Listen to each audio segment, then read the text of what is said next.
and then also talk about the this patient experience and acceleration economy article that I had recently written for a journal.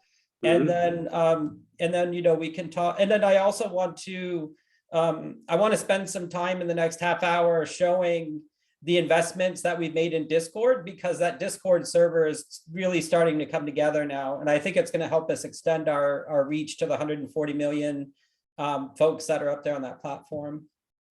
So I'm really excited about that from a tech perspective. So we already know who we are. It's a small group. I'm just going to go through these slides.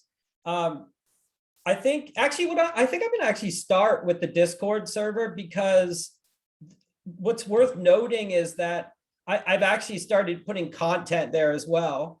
So a couple of things, you know, it's we've invested time in cleaning up the channels. We've actually, yep.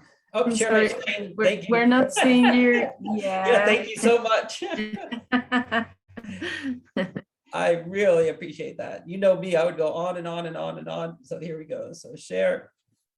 So we've actually identified a couple of resources that can help us continue development in the group. So one of the things that I realized actually in putting this together is that at first I felt I wanted to do a lot, and I've been finding that I think less is better, especially in the beginning. And so one of the focuses over the past weeks has been to find focus and to narrow down exactly what's up here.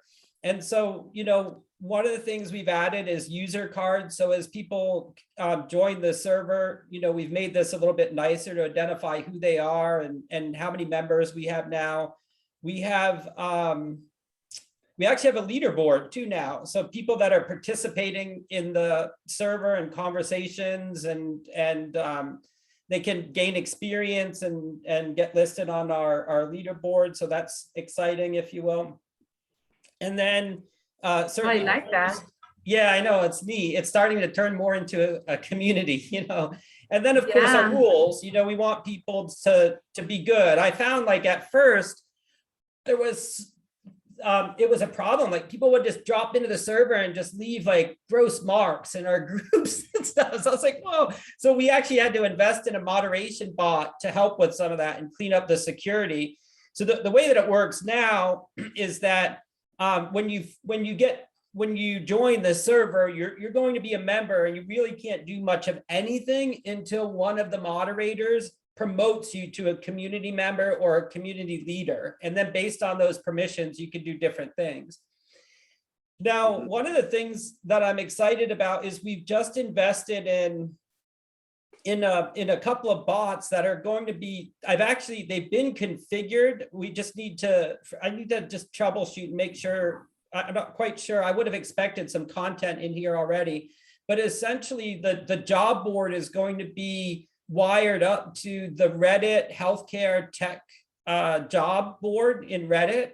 And it's also going to be wired up to Twitter. So I've invested in a bot that will essentially every time a job gets posted in the places that we support, it will automatically be posted into our Discord server. And the same is true with Twitter. You can actually see an example of it down here. If I go to the Boston Healthcare content channel, you can see that this was actually a tweet that was sent out today to let people know about the group, and it automatically ended up here in Discord. And then here's the one that you posted, Diana, this morning. You can see it automatically ended up in Discord as well. So what's nice about that is it's going to allow us to automatically get content in here, right? So we'll automatically get job postings for people. That's going to be automated. We're going to automatically get stuff from Twitter, YouTube too. I'm really excited about this. So the HOSA, future health professionals, if you actually search for this group, they have local charters, but there's a national group as well. And essentially what this is, it's a group that targets young people trying to get into healthcare jobs. So what's going to be exciting is whenever they post a YouTube video, that'll automatically end up in here as well. So I'm really starting to get excited about this. You know, I had a vision a couple of months ago, and we had to kick it around a little bit. Candidly, I had to learn about Discord. You know, I was new to Discord. I'm not a video gamer by any stretch of the imagination, so Discord is new to me. And you know, something else interesting I found is that a lot more technology communities are starting to do with what we're doing. You know, so for example, here's the Azure group up on Discord. Actually, this one is the official one. You know, the Microsoft Azure group. There's the Tech with Tim. You know, this person has, I think he's up to like 30,000 members in their server. He's well known. He does a bunch of machine learning and has competitions. So every week there's a weekly competition called Clash of Code, where you can participate and figure out, you know, the challenge for that week. I also found a list of the top 10 data science Discord sites. So it's really fascinating to see that it truly is growing, you know, and I was hoping for this. This is why we picked this platform, you know, a couple of months ago. And remember, the goal was that we acknowledge that these 140 million people on this platform are a little bit different in that they tend to be a little bit, you know, younger. Most of the platforms still used in gaming, even though that's changing right now, the community stuff. And that's sort of the sweet spot that we wanted to find. Like we wanted, you know, our goal is to help transition and cross that bridge for these folks to just get exposed to healthcare technology, right? So super excited about the YouTube integration, the Twitter integration. And now for the user group perspective, so down here at the bottom, we have our user group links. And the key thing to note from a user group perspective is that I've started adding the slide decks prior to the meeting. And so, for example, today we're going to talk about the Patient Experience in Healthcare Economy Journal article. And so I've also posted that here as well, right? So you can come up here, you can get the slides for today's meeting, you can get the journal. And then the goal is this is going to fill up quickly, right? We're going to have a lot of content here. So what we want folks to be able to do is to use search as well. So if you see up here on the right, and we'll publish directions, right? So under the Start Here channel, we'll let people know, hey, if you're looking for Boston Healthcare User Group content, search for this hashtag. And then when they do, you know, of course, they'll find, you know, this is the content I added this morning. They'll find the slide decks, they'll find the journal. Because we want to make it easy for our user group folks to find content, you know, in the channel as well. And so, so that's where we are. I'm excited. The next step will be to continue to do some more testing, make sure our moderation is good. And then what we're going to do is we're going to invest in a bot that will help us with giveaways. So we'll start actually doing giveaways where people can earn real prizes. But in addition to that, they can earn, you know, Nitro through the Discord server, which is important they can spend that in other communities, et cetera. And that, you know, that piece is what I'm hoping will start to get the traffic from these younger folks, the 140 million younger folks that are up here.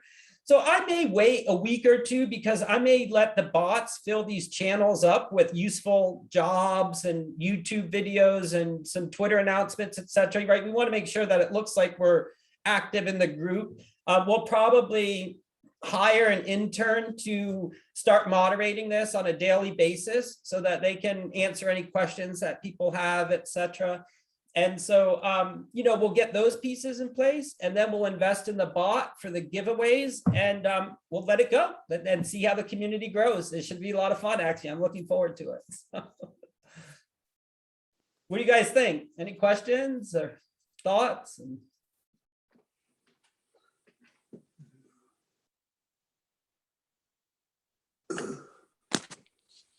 Cool. Okay. Yeah, actually, we have a question from, Oh, sorry, go ahead. I'm sorry, I was looking to see if I was on mute again, but I figured. Yeah. So who manages and curates the platform? Well, that'll be us. You know, if you notice, so Peter, I've actually, if we go to the server settings, we can actually see our member list. And so, for example, we already have there's different roles, community leaders and community members. And Yep. so you can see, Peter, you're in here somewhere. I know I've seen your list in here. Here you are right here. So we've already made you a community member, a founding member, and we'll say a community leader as well. And so, that's 3 of the top level privileges. So that would give you the ability to see every channel, to post in every channel, to delete stuff. Like if you did see something that was inappropriate, we're going to hope that software, the bots, will moderate as much as possible, but something might slip through. People are really tricky sometimes. Yep. But even folks like yourself will have those permissions. You have 2 of the highest level permissions on this server right now. Yeah, and I haven't used the platform that much yet. I'm looking at it now as we speak. And, I like it. Yeah. It's probably good that you didn't, because I was still getting it set up, and it was a little bit of a wild west for a while. But now we're getting there. Like now, I really feel like now we can start. If you did want to, for example, in the announcements channel, you can actually follow some of these channels. See up here, it says follow. So you could follow some of these, so you would get notifications, etc. And I do think now we're at a point where it would be worth looking at spending some time in the platform. So. Yeah, it does. It looks interesting. I'm going to play with it a little bit when I get time today. Yo, that's great. Thank you. I would appreciate any feedback, and I'm really looking forward to when starting to drive traffic. I think a lot of the folks on Discord, they're all into earning nitro and free giveaways and contests, right? Like if you look at, I think one of the most successful things that Tim does is he has these machine learning competitions where I believe it's Clash of Code, but forgive me, I only spent a couple of hours up here. Or no, here it is, weekly challenges.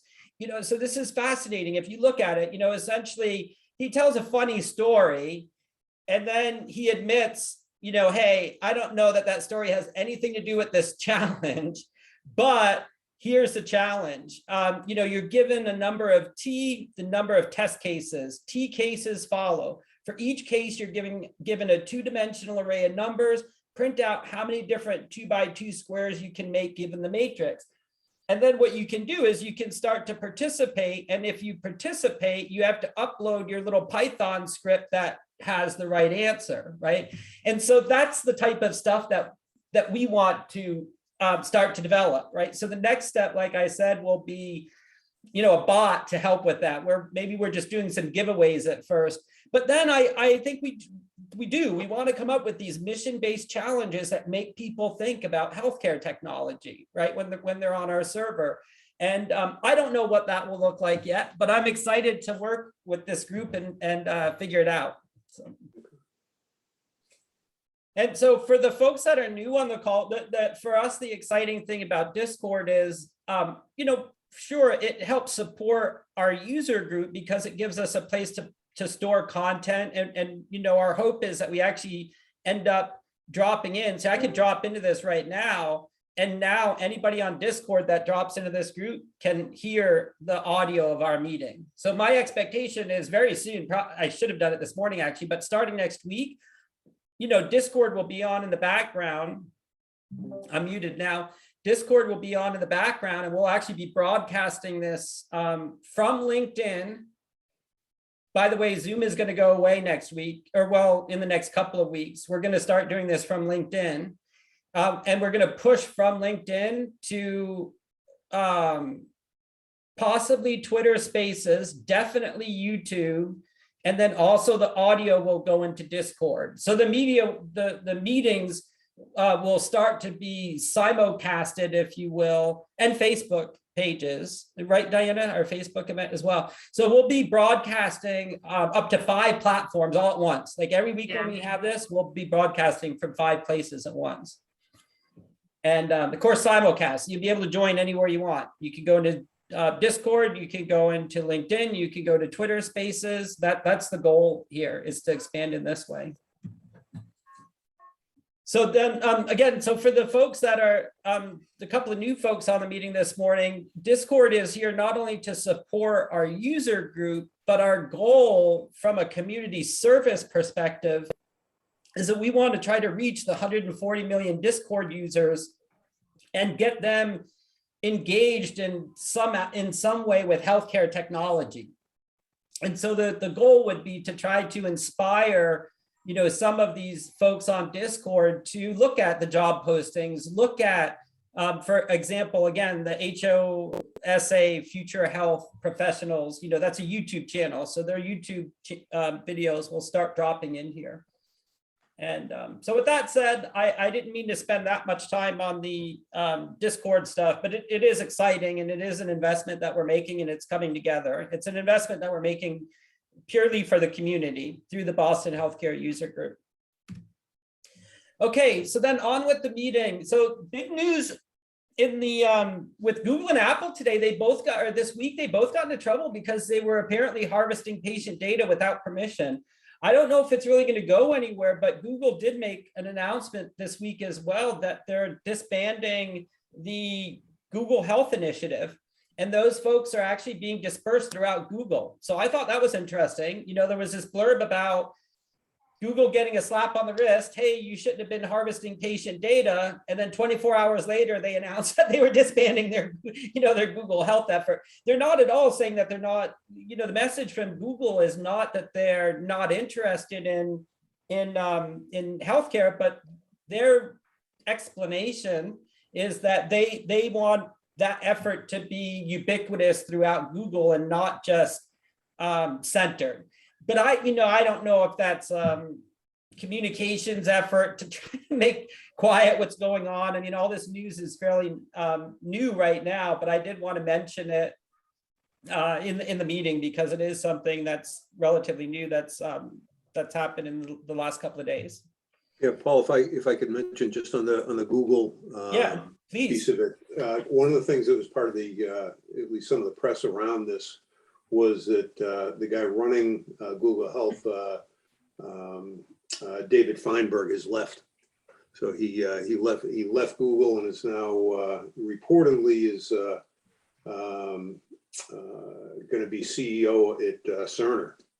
Wow, that's a big announcement. I missed that. Yeah. Wow. So this is reported. Very interesting. Thanks for sharing. I didn't know either. Yeah. You know, But it's it seemed particular. like with his departure, things were going to fall apart pretty quickly. I've got some contacts at Google I'm going to be talking to later this week and see if I can dig into it a little bit. Yeah, maybe you can share next week. You know, we're back to every week again. We just took a brief pause because of the end of summer vacations, but we're FYI starting 9/1, we're on every week again. Speaking of Cerner, you know, the second item that I had on the list for the agenda today was to talk about HIMSS. I actually went out to Vegas and I attended the HIMSS 21 event a couple of weeks ago. And so I wanted to give a quick update on that. But one of the bullet points, the reason why I flipped the slides ahead was to talk about the Salesforce and Cerner partnership. So it's really fascinating actually to learn in this meeting today that the CEO of Google went over to Cerner, you know, 2 weeks after Salesforce and Cerner announced their effort to, you know, to work together on patient experience. And so I'll talk about patient experience in just a couple of minutes as the next part of the user group meeting here. But first, I wanted to give an overall impression of the HIMSS event. Firstly, I felt like the event was definitely a success. You know, it was interesting to attend my first conference in over a year with it. You know, obviously, as we all know, events were, you know, ceased to exist for a long time, right? And this HIMSS was one of the first in-person events that I had heard of, and I was excited to fly out there. What was interesting is that the timing was, you know, at the same time when Nevada was in the news a lot for, you know, recent spread of COVID, et cetera. And, you know, a lot of people were talking about it. And so it made people, I think it made it for even more of an interesting experience, you know, to see how people would be handling this and whatnot. But overall, I felt like it went really great.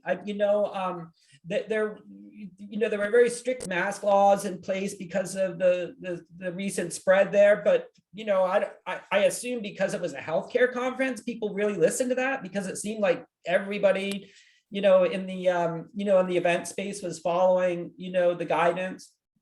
And so what it was interesting is that I think on a typical year, HIMSS gets about 30,000 attendees. And what I heard was that this year they had about a third. So they had between 10 and 12,000 people there. I heard that the exhibition folks, most of them showed up, and it was more on the attendee side that was light. The exhibition hall was fully up, everybody had a booth there. Certainly it didn't seem like it was as heavily as attended, as you would expect for a conference of that size. What I found really interesting is that as I was speaking to people out there, they actually said that the less attendees made it a much better conference, meaning that apparently in years past, HIMSS had become so big that it was really hard to meet people and talk to vendors. Like you just felt like everywhere you went in the exhibition hall, it was like shoulder to shoulder. And there were so many people that, you know how it is if you've been to these conferences, by the time you get to the exhibition, you get 20 feet, you've already spent 2 hours talking to people, right? And so what folks told me, because this is my first HIMSS, so I couldn't compare it to past HIMSS, they told me that it was actually they appreciated that because the conversations were more meaningful. Like, it was much easier to connect with vendors. It was much easier to connect with attendees. And I certainly felt that way. I mean, again, I couldn't compare it to past events, but I was surprised at the folks that I had met, chief medical officers and CIOs that, they're just hanging out, having a cup of coffee, and it's just so easy. You wouldn't even know who you were talking to, but you'd sit down and have a cup of coffee, and the next thing you know, you're talking to a chief medical officer at some medical system. So under normal years, I don't know that, that you might have that flexibility. So I thought that was sort of interesting. We already talked about the Salesforce Cerner announcement, and I'll talk about PatientExperience in just a little bit more and what the direction they're heading in. There was another big announcement as well. The announcement actually was pre-HIMSS. It happened the month prior, but they spoke about it a lot at HIMSS, and that was the acquisition of Nuance. And so this is an important acquisition for Microsoft. So Nuance is actually, I didn't know this until I had to research this for an article, but Nuance is actually the old Naturally Speaking Dragon company. So I don't know, I know I'm probably older than most of the people on the call, but Naturally Speaking Dragon was one of the very first sort of dictation experiences that you could do on the PC, going back years and years, at least literally decades, actually. They've been around at least, 15 years. And so that company has evolved throughout the years, just like NLP has evolved, and translation, et cetera. And so I didn't know that this was Nuance. And so Nuance, this company that had evolved over through the years, apparently they have a great patent on picking up background conversations. So one scenario might be this: you have a healthcare, you have a surgeon that's working with a team in an OR, providing care to a patient, and there's conversation that happens when the team's working on the patient, right? The surgeon might make observations about the state of the patient and the state of the procedure, etc. Well, what Nuance does is it listens in the background. So imagine if you have embedded microphones in the operating room, and what can happen is Nuance will pick up these conversations, and it will use machine learning to turn them into readable notes, for example, that can get automatically inserted into the patient record. So now, what you're doing is you're saving the healthcare providers from having to remember, first of all, right, everything that happened in the OR, and you're saving that time as it's going right into notes. Now, you can imagine tons of other ways that this might be used, not only in healthcare, but other industry as well, right? If you can have software just sort of listening and making natural language notes somewhere in the background. But in healthcare, it's a great fit, and so that was a pretty big announcement, I thought, from a technology perspective. Okay, great. So then moving on, let me just do a quick time check here. Oh my God, we got 28 minutes. So we're at 12:28. So I'm just going to spend a couple quick minutes talking about patient experience. Let me first start by saying this article that I'm going to share with you is up in the Discord server. So you can actually read through it on your own. You don't have to wait for me. And it's a PDF file. I actually wrote the feature story. The feature story is about the healthcare cloud, where experience and the acceleration economy intersect. And so in this article, I talk about some of the concepts we've been talking about in this user group the last couple of months, which is this integration of platforms like Salesforce and Cerner. Microsoft Cloud for Healthcare uses Dynamics. Oracle has a play in this space as well. But the idea is that they're starting to hook up their CRM-ish type applications and hooking them into the patient data that sits on-prem. And it sort of makes sense, right? So what they're trying to do is actually treat the patient almost like a customer. And so I write about this new concept called the patient and provider experience. Patient experience is not a new concept by any means. I feel like provider experience is fairly new. It's certainly a term that I've started to use a lot more. And so the idea is that, we're creating a better experience, because today the experience for the patient might start with a bot. They might do a healthcare chat bot where they're being diagnosed for something. And then it might end with, certainly some sort of interaction on site or not. There might be telehealth, but there's a patient portal involved, right? So there's all these different platforms. And so what this article is about is how the different vendors are making that happen. But then I also dive into industry cloud. So as Peter, Diana, and the other folks that have been part of these meetings from the beginning, as you know, we've been talking a lot about industry cloud. And so I actually take time and compare AWS versus Google versus the Microsoft Cloud for Healthcare. And we talk about Cerner and Salesforce. We talk about Amazon with Lex and Pinpoint, Google Care Studio.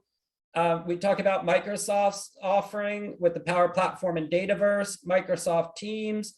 And then we talk about cloud native health tech. So using things like data lakes and healthcare bots, et cetera. And so if you'd like, take some time to read it, give me your thoughts on what you think about this new direction of patient experience. Again, we're tying in CRM-ish type applications with the patient data, which most of the time is living on-prem today in these, or private cloud, in these very protected electronic medical records. And so we use FHIR services, the evolution of HL7, to surface the appropriate data up to the cloud, where it can be used in things like Salesforce, Microsoft Cloud for Healthcare. Patient portals would be another great example. When you log into the patient portal, it might make a call across FHIR to go on-prem into the private cloud and pull out whatever parts of your medical history are appropriate. So that's what I had to share for this meeting. Again, one of the things we try to do is start right on time and stop right on time. So I'm going to conclude. I'll take a couple of quick questions if anybody has questions. Arjun, I don't know if you have a question, Diana, but otherwise we can stop the recording and go about our day. Thank you. Thanks, Paul. Yeah, I didn't see questions actually in the chat, but I share the link for everyone who wants to download the article. You can go to the website of Acceleration Economy. com and register, and you guys can get a copy of all the journal for this summer 2021. And yeah, I think that's everything for today. Thank you again, Paul. Thanks, Arjun, and all the attendees that were connected with us today. And have a good rest of the week, though. Awesome. Another one of the belt.